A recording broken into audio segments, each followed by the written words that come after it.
everybody, this is Camo Dave Show. We got some news here for you before we start with some updates and some letters. More than 100,000 acres have burned in Arizona wildfires, according to this report at CNN. Yeah, man, it's hot and dry weather there in Arizona right now. Temperatures daily hovering way over 100 degrees. Anyway, these fires are in eastern Arizona. They're just to the east of Phoenix, kind of north of Tucson, and they've burned more than 109,000 acres.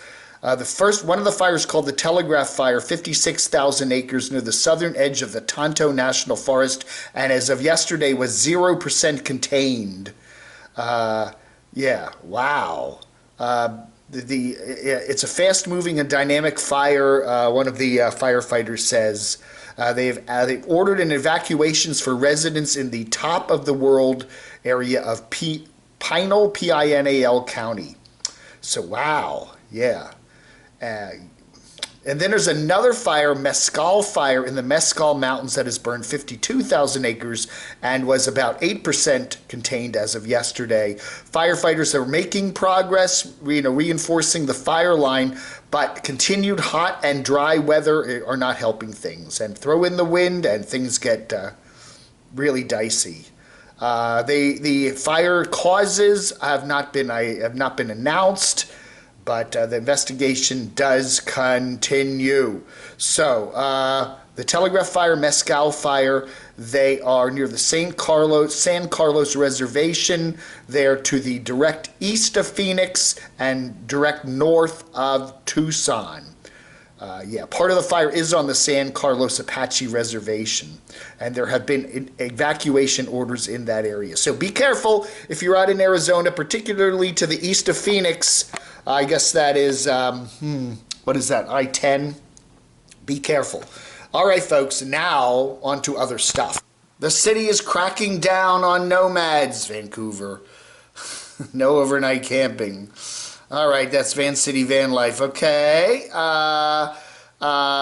Jake McCullum, the homeless guy in his car there in L.A., passing out 240 pairs of socks to the homeless. Wow. Dave's RV Life is fixing his air conditioner. It wasn't blowing out cold air, and that's not good in these really hot dog days of June. Man, it's hot and humid here in beautiful Morganton, North Carolina, that is. Oh, we got some RV buying tips. Yeah, from Carolyn's RV Life. Oh, wow. Nice video there from Full Tiny House. Again, at a crowded RV park.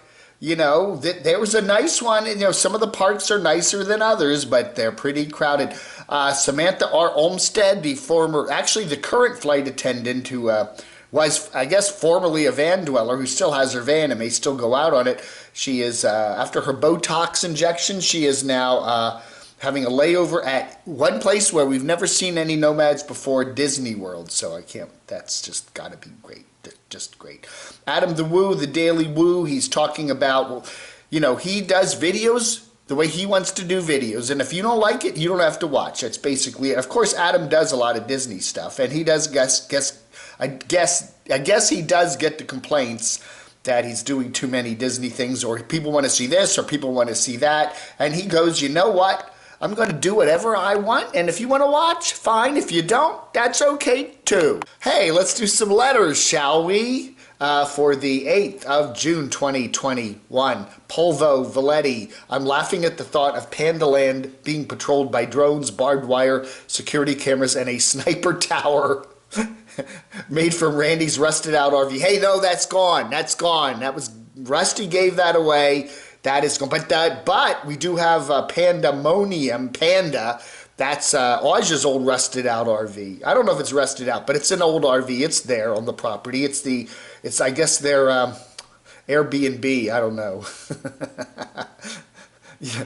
I don't know. Maybe there should be a TV show, Life at Pandaland. All the different interesting owners there and all the crazy and good and wonderful and lovely visitors, right? Yes. I think that would be fun. Hey, I could do a TV script thing, a treatment. I mean, I'm a writer. I'll do it. I don't need their permission. I could just do it anyway. Why? What? Get me Hollywood on the phone. I got a script. Oh, we were talking about SNS and the RV Cats the other day running over a bird. Oh dear. Or hitting a bird or whatever. Tazmod said a dead skunk in the middle of the road. He says, I don't know, man. I had a bird hit my radiator one time. When I stopped, it turned out to be stuck in the grill and it didn't survive. And then he said, when you ride a motorcycle, you smell a lot of things along the road. Ew. Ew. Oh my goodness, the happy camper. Maybe we'll have to change your name to the not so happy camper. The happy camper says more doom and gloom on the road. Can't camp at Walmarts anymore. No more Cracker Barrel LOL. On my way from Wisconsin to Illinois, I stayed at 3 different Walmarts 3 nights. Okay, I guess a lot of Walmarts aren't allowing overnight camping, but he or she did find some. I'm in a national park in Illinois right now, and out of 72,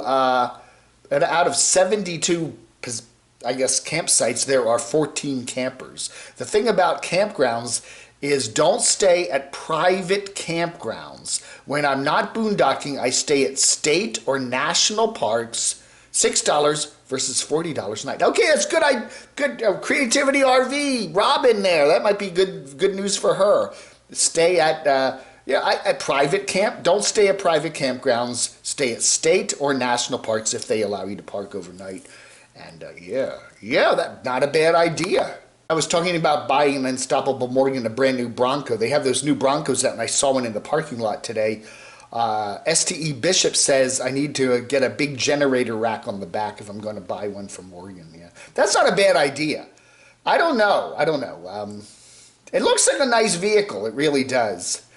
Daniel Taylor says, I don't know if Morgan needs a new Bronco, but she built the rear cargo bracket way too low, creating a really poor departure angle. She will find this out first time the Bronco transitions from a flat road to a steep incline. She's going to need a new rear cargo carrier. Ooh.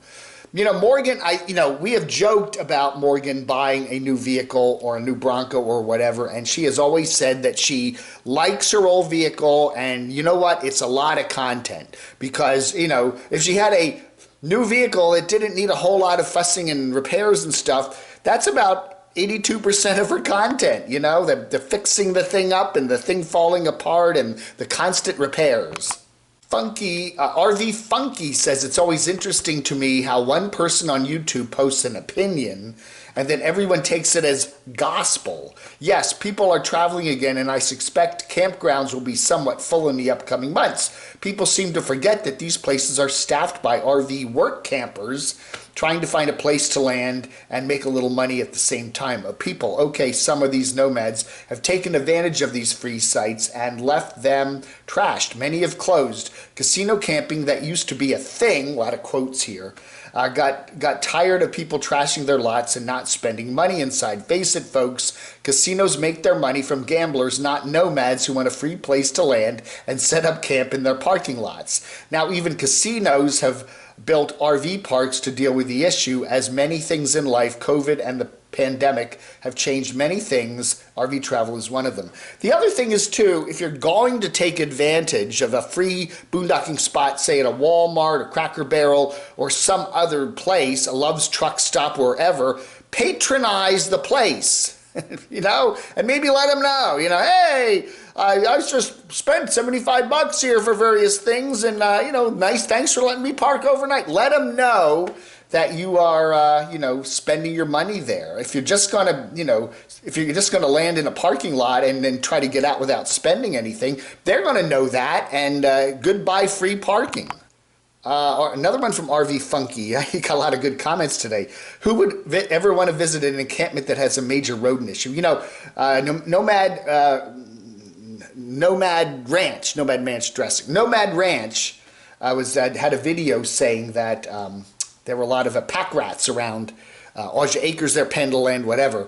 just let more and more come, and if they're running around and running up people's legs and screeching and biting them, then who's going to want to come? That's actually let the rats survive and multiply, and it will keep away all the uninvited, nosy neighbors from the YouTube nomad community that watch the Camo Dave channel, right? Art Murphy says, Camo Dave, why don't YouTubers let you play other videos? I can probably do that. The problem is that my channel gets somewhat controversial, and with YouTube's rules these days, if somebody wants to hit you with a copyright strike, they can do it even if you use just a few seconds of their video. So again, 99% of the nomads are fine with me using their material. In fact, many people are upset that I'm not using their material because they like me to talk about them and all that. But there's that 1 or 2% out there that really are mad at me and don't like me and will do anything to give me trouble. So I just said no more clips. No more clips, and then I don't have to worry about it, okay? That's the sad way YouTube is now. Other channels run clips and they get away with it, but if someone gets mad at them down the road, watch out. No Fear to Trek says, just like airlines squished passengers into smaller and smaller smaller and smaller seats on their planes, the same mentality is squishing camping spaces. Again, when you start to get camping parks owned by corporations, you got the bean counters, it's the same thing that killed radio.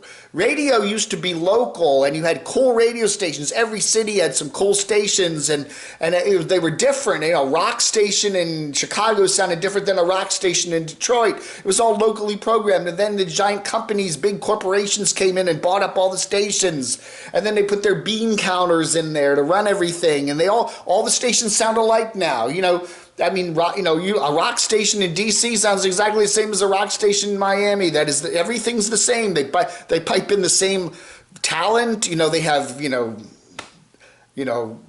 literally will have one DJ somewhere, and he'll do voice things for stations all over the country, and everything sounds the same. You're going to get the same thing. When you get corporate ownership of campgrounds, you are going to get the same thing. That the local loveliness of each little park is just going to get ruined by the bean counters and the money men, and maximize, well, if we squeeze them in an extra foot or two, cut a couple if we take 1 foot off of the side of every campsite and squeeze them in, we can put in 10 more campsites and make more money, right? Duh!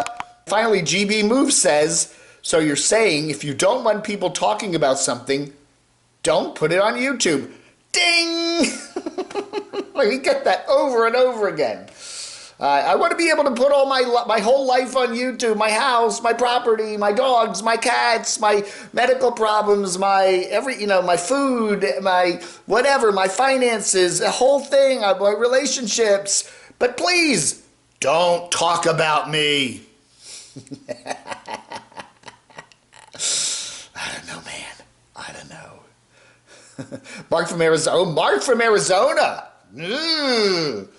Next we will see is a GoFundMe for a state-of-the-art security system at Pandaland.